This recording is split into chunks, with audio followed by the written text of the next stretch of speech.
Americans, Americans, Americans, on January 20th, 2021, Kamala Harris was sworn in as Vice President of the first woman, and the first Black American, and the first South Asian American to be elected to this position.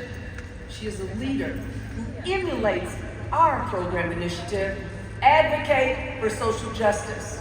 As Vice President, she works to bring people together to advance opportunity, deliver for families, and protect fundamental freedoms across the country.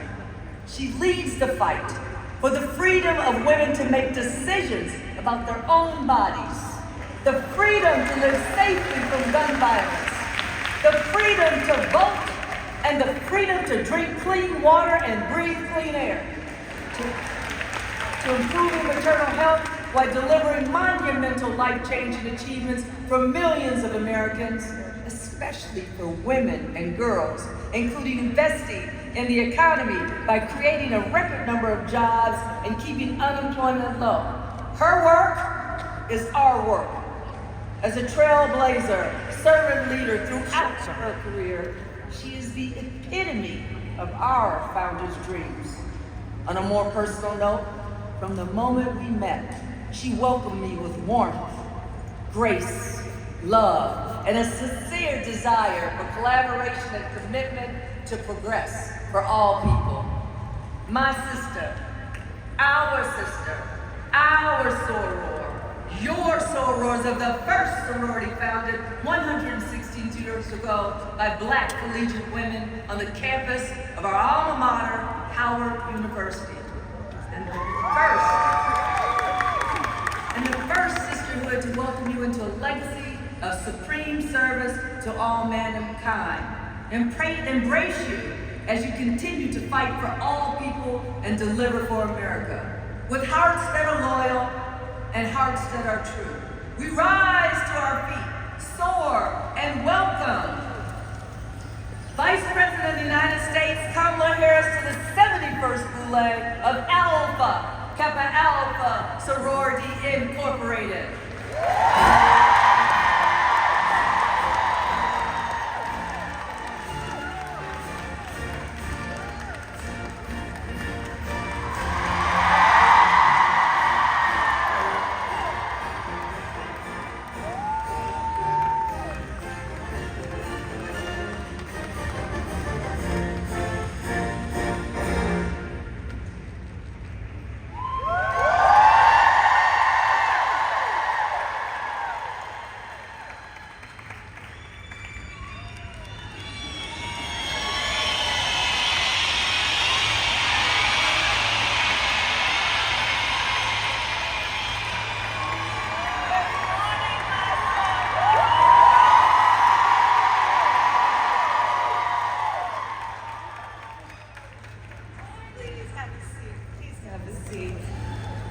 Oh, my heart is full.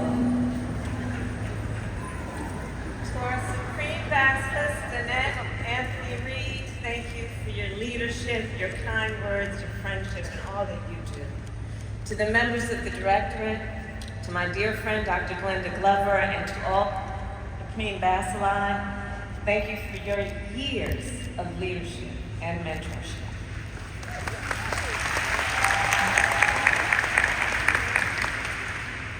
To my line sisters, the 38 jewels of your intelligence.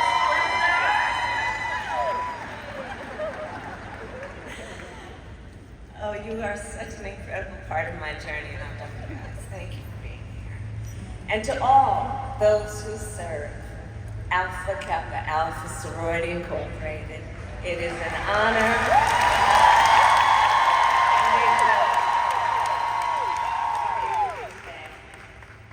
Before I begin, I will say a few words on Hurricane Beryl.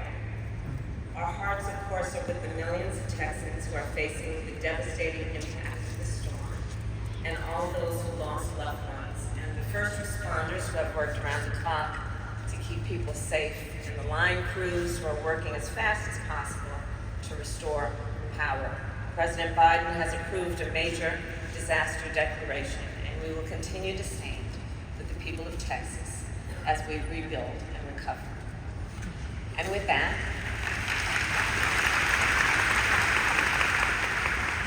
I will address the topic at hand. Sorors, as many of you know, this sisterhood has been a part of my life since my earliest days, starting with my aunt, Miss Christine Simmons, who was initiated in 1950 at Howard University. And from 1978 to 1981, she served as Basilisk of Alpha Nu Omega chapter in Oakland, California. And in fact, one summer, Auntie Chris hosted one of our revered founders, Miss Norma E. Boyd, who was then 93 years old. And Miss Boyd gave me her book, A Love That Equals My Labors, which she signed, to Kamala, with love, Norma E. Boyd.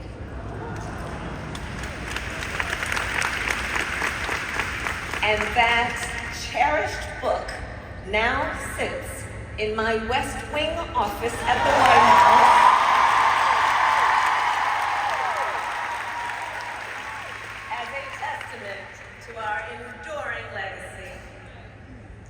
A legacy that began 116 years ago when Alpha Kappa Alpha Sorority Incorporated was founded to create desperately needed social and legal change, and to build networks of support for Black college women.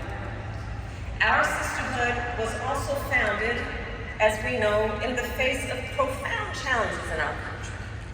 Think about it. In 1908, women were not guaranteed the right to vote. There was not a single Black person in the United States Congress. And that year, 89 Black Americans were lynched, and that was just the number that was documented. And yet, despite all of this, and perhaps because of it, our founders believed in the power of sisterhood and service. And our founders believed in the promise of America. A promise of freedom, opportunity, and equality, not for some, but for all. For generations, in furtherance of the vision of our founders, we have fought then to realize that promise. From our creation of the Mississippi Health Project in the 1930s,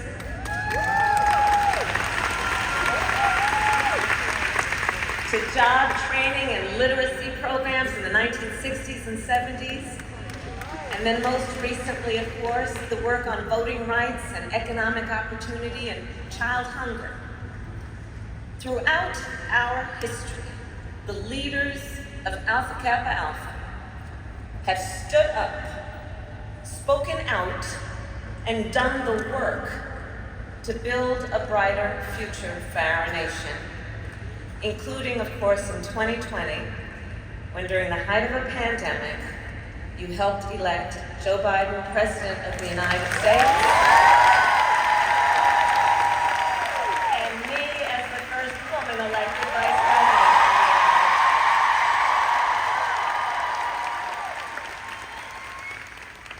And it is because of your work and your support that we have been able to then fill our administration with incredible leaders, such as Shalonda Young, Soror Shalonda Young, who is the head of the most powerful office of management and budget. She controls the money. And of course, a member of our sorority.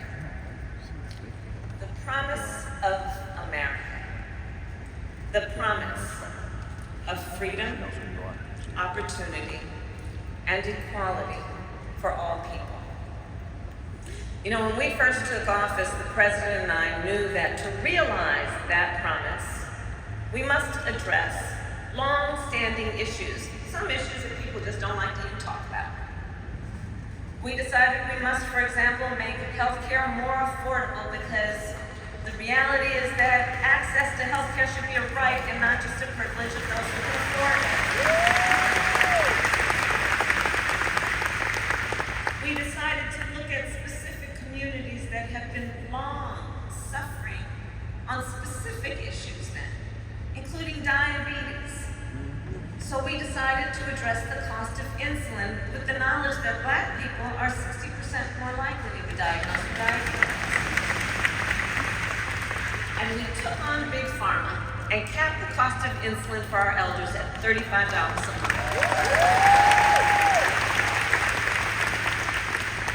We knew to realize the promise of America, we must address the issue of student loan debt.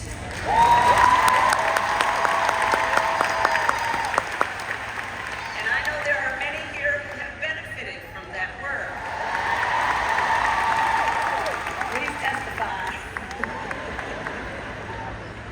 And we have forgiven debt for nearly 5 million people so far, and twice as much for our public servants, including our nurses and our teachers and our firefighters.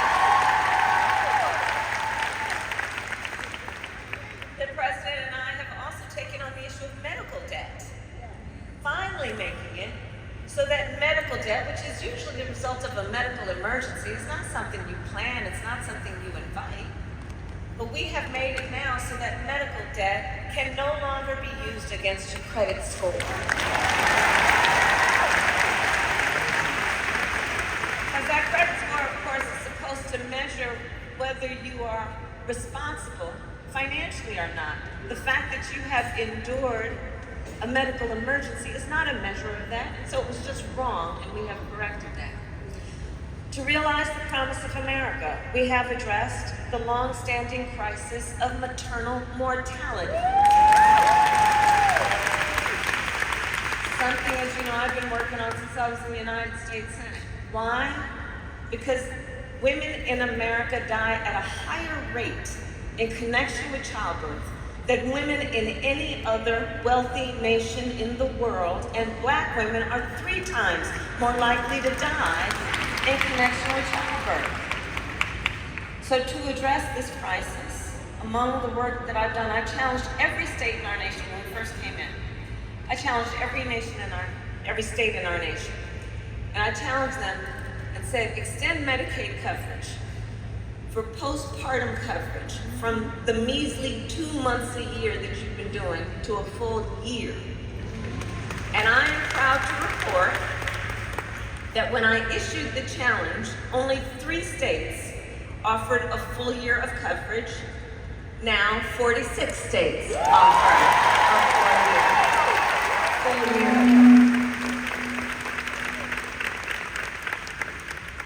And today I am announcing for the first time, we have created national health and safety standards for maternal care. For the first time, national standards.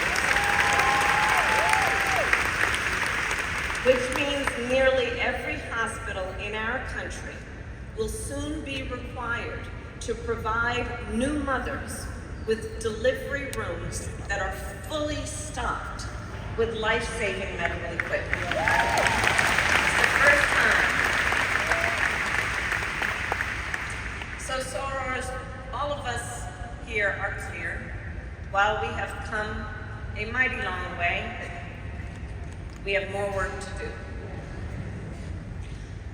Across our nation, we are witnessing a full-on assault on hard-fought, hard-won freedoms and rights. The freedom to vote, the freedom to be safe from gun violence, the freedom to live without fear of bigotry and hate, the freedom to love who you love openly and with pride, the freedom to learn and acknowledge our true and full history as America, and the freedom of a woman to make decisions about her own body and not have her government tell her what to do.